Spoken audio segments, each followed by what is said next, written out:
Sọ gbàgbé. Ní tó bá tiẹ̀ fẹ́ sọ́jú ń tẹ̀ ọkọ mú fìlà mi ná. Ṣé ìgbàgbé ọjọ́ bíi kìntẹ́sì ni? Ta ni ń jẹ́ báwọn? Ahmed Afọlábí mò ń wí hun. Òótọ́ ni o, ọ̀gá mi dáadáa nu. Ìbẹ̀rẹ̀ mọ́ wà àwa wọ́n rí wọn o.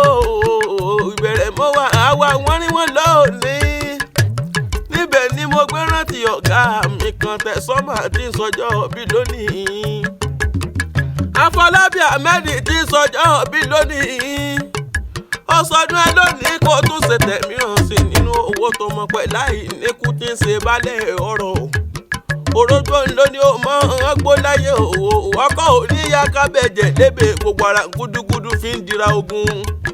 Òjòjò níṣẹ́ ara rẹ̀ ó sì mọ́lé. Ara pápá là abẹ́tu.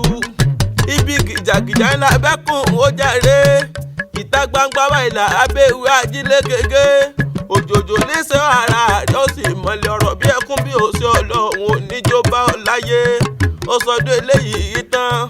Ahmed Afọlábí aláṣẹ kíntẹ́sì mò ń pè ń. Ó sọdún eléyìí kó tún ṣe tẹ̀mí sí nínú owó tọmọ pẹ̀ láì níkú tí ń ṣe balẹ̀ ọ̀rọ̀. Ọmọ ilé ògbó ilé ọmọ ẹlẹ́gbẹ̀rin ọ̀pọ̀ ọmọ ilé poréké ojú omi. Ọkọ mi ara èrúwà tí ń jára wágá. Ayeronfe ọmọ àdóbò làwọn ilé yín. Ọkọ mi ilé ọmọ àdóbò làwọn ilé wágá o.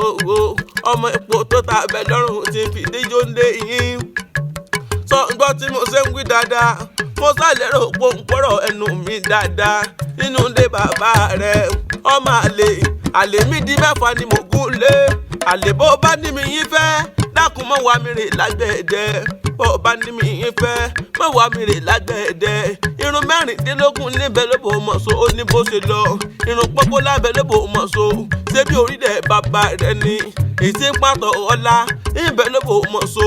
Irun alábẹ́rẹ́ ìbẹ̀ ló bò mọ̀ so. Irun oníhà ìbẹ̀ ló bò mọ̀ so. Ọ̀tọ̀ ní ìtì ọ̀tọ̀ ní yẹtúyẹtú ọ̀tọ̀ ní jọjọ mẹ́rin tí ń bu epo mọ́lẹ̀. Eléruwa nìyẹn ẹyọ kó tẹ́ tún yọdọ. Òfin nǹkan winiwini bọ́ nǹkan winiwini láàdín.